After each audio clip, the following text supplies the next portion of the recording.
नमस्कार सम्पूर्णमा आज फेरि पनि म तपाईहरुको माझ अर्को भिडियो लिएर द नेपाल पल्समा आइसकेको छु र आज हामी एउटा यस्तो विवादको बारेमा कुरा गर्दै छौं भर्खरै जुन अहिले एकदमै चर्चामा आएको छ र यो भनेको चाहिँ नेपालमा रहेको एउटा चर्चित इस्कन यानी कि international society for Krishna consciousness संस्था रहेको छ र त्यो सँगै रहेको भक्ति वेदान्त गुरुकुलको विवाद बारेमा र यो इस्कन मन्दिर बुढा नीलकण्ठमा स्थित रहेको छ। यसका ब्रान्चहरु संस्थाका ब्रान्चहरु चाहिँ थुप्रै ठाउँमा नेपालमा मात्रै नभएर अन्तर्राष्ट्रिय स्तरसम्म रहेको छ, अन्तर्राष्ट्रिय ठाउँमा पनि रहेको छ। र यहाँ के भयो भन्दाखेरि इस्कन मन्दिर र भक्ति वेदान्त गुरुकुलमा चाहिँ एउटा ठुलो आरोप लागेको छ र यो आरोपले एकदमै विवाद निम्ति आएको छ।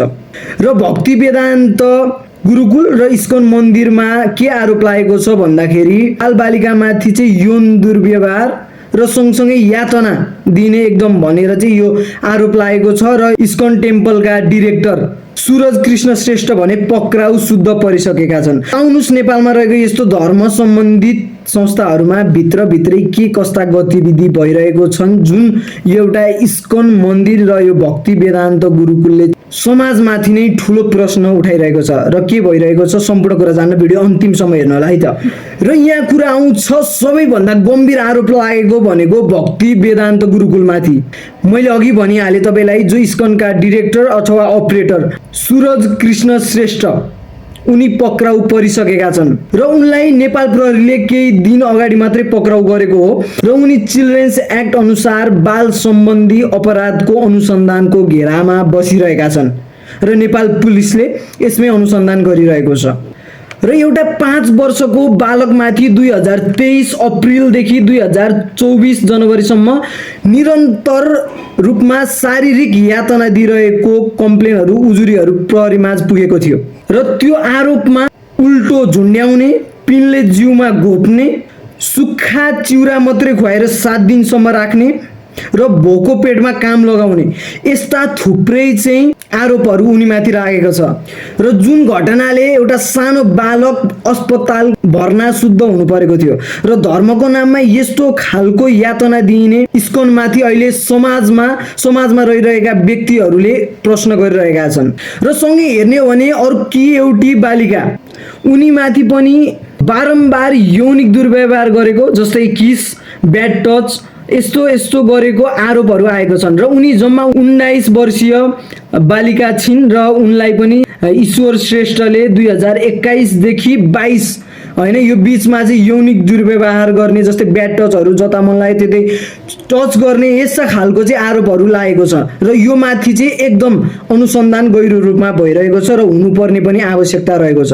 यहाँ के भएको छ भन्दाखेरि इस्कन नेपाल लिडरशिप सबिन रेग्मी र अन्य व्यक्तिहरूले चाहिँ यसलाई कभर अप गर्न तिर लागेको भन्ने झन अर्को ठुलो आरोप लागेको छ।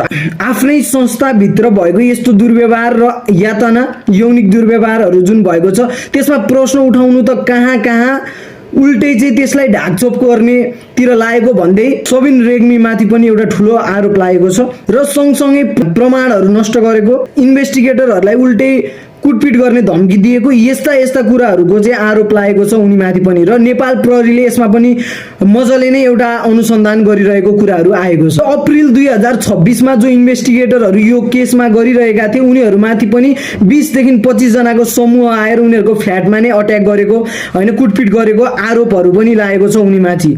र यहाँ प्रहरी प्रवक्ता एसपी पवन कुमार भट्टराईले चाहिँ के भनेका छन् भन्दाखेरि उनले चाहिँ एक उजुरीमा मात्रै अनुसन्धान भइरहेको र रेप जस्ता अति रञ्जित आरोपहरु चाहिँ आधिकारिक रूपमा पुष्टि भइ नसकेकोले चाहिँ अरु कुराहरुमा चाहिँ अनुसन्धान भएको छैन र एउटै मुख्य कुरामा चाहिँ अनुसन्धान भइरहेको कुराहरु आएको छ। र अब यौन दुर्व्यवहारको कुरा र यातनाका कुरा त्यो भाइ बहिनीहरुले चाहिँ सोशल मिडियामै आएर चाहिँ बयान पनि दिइसकेका छन् र अब झन तीव्र रूपमा चाहिँ अनुसन्धान हुनेछ र हुनु पनि आवश्यकता छ। जुन संस्थाले चाहिँ धर्म सिकाउने, कर्म सिकाउने हैन भक्ति सिकाउने नाममा रजिस्टर भएको छ हामीले उनीहरुमाथि चाहिँ के आशा गर्ने कि उनीहरुले नै यस्तो काम गरेपछि र उनीहरुमाथि कडा भन्दा कडा अनुसन्धान हुनुपर्छ र त्यहाँ भएका हरेक दोषी त दोषी भइहाले र दोषी बाहेक पनि अन्य जो छन् हरेकमा चाहिँ एक हिसाबले अनुसन्धान हुनुपर्छ र त्यहाँ भित्र भएका जो क्लास लिइरहेका छन् विद्यार्थीहरु छन् उनीहरुमाथि चाहिँ एक प्रश्न गरेर चाहिँ उनीहरुलाई पनि यस्तो दुर्व्यवहार अथवा यातना भएको छ कि छैन प्रश्न गर्नु, बयान लिनु एकदम जरुरत छ।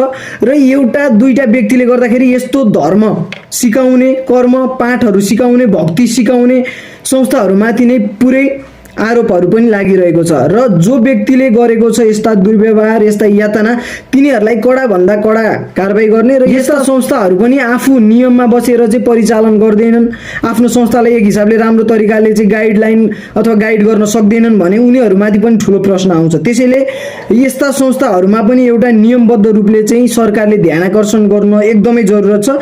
र यति भन्दै आजको भिडियो म यही टुङ्ग्याउन चाहन्छु। र दोषीलाई छिटोभन्दा छिटो कारबाही होस्। र जो एकजना दोषी छन्, दुईजना दोषी छन्, उनीहरूले गर्दाखेरि सम्पूर्ण धर्म सिकाउने अथवा भक्ति सिकाउने संस्थामाथि चाहिँ नराम्रो नजरले नहेरियोस्। र तर यदि त्यो संस्था नै त्यहाँभित्र भएका बच्चा बाच्ची माथिको दुर्व्यवहारलाई लुकाउन, ढाकछोप गर्न र प्रमाणहरू चाहिँ नष्ट गर्नतिर लाग्छ भने त्यो संस्थामा पनि कडाभन्दा कडा कारबाही हुनुको जरुरत छ। र आज यति भन्दै म भिडियो अन्त्य गर्न चाहन्छु। फेरि पनि यस्तो भिडियो लिएर आउने नै छु। यस्ता भिडियोहरू छुटाउन चाहनुहुन्न भने हाम्रो च्यानलमा जोडिएर बस्नुहोला। जय नेपाल।